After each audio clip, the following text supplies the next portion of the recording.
रिश्ता करते वक्त लड़कों के अंदर कितनी फजूल कमियां निकाली जाती है, जैसे कम पढ़ा लिखा है, नहीं चाहिए, तनख्वाह कम है, नहीं चाहिए, गांव में रहता है, नहीं चाहिए, खुद का घर नहीं है, नहीं चाहिए, सास ससुर साथ रहते हैं, नहीं चाहिए, रंग सावला है, बाल कम है, कद छोटा है, ज्यादा लंबा है, चश्मा लगाता है, उम्र में फर्क है, घर में ज्यादा लोग हैं, अमीर नहीं है, नहीं चाहिए। और लड़कियों के अंदर भी जो कमियां निकाली जाती है वो भी कितनी फजूल है।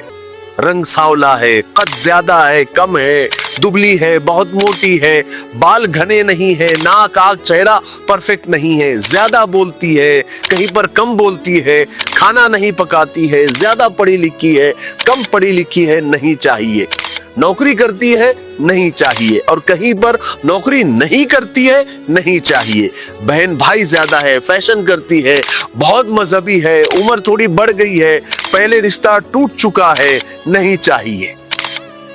अगर हर बात में नहीं चाहिए ही कहना है तो फिर बच्चों की शादियां कब होगी, फिर घर किसके साथ बसाएगी, माँ बाप कब बनेंगे ये बच्चे।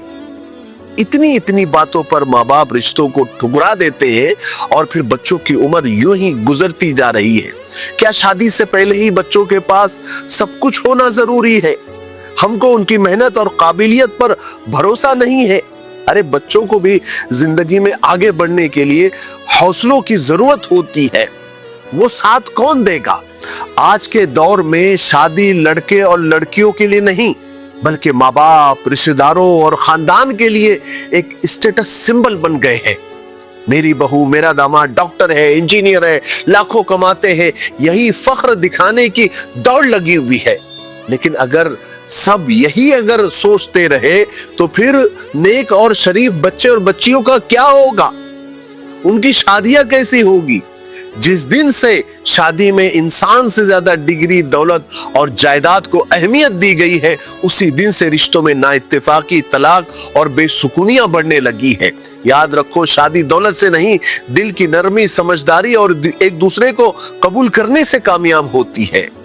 वालिदैन अपनी औलाद की खुशी जरूर चाहे, मगर वक्त के गुजरने और उम्र के बढ़ने को भी नजरअंदाज न करे। अरे कहीं तो रुकना होगा, कहीं तो समझौता करना होगा, क्योंकि तवक्कुआत और उम्मीदें कभी पूरी नहीं होती, वो सिर्फ बढ़ती जाती है।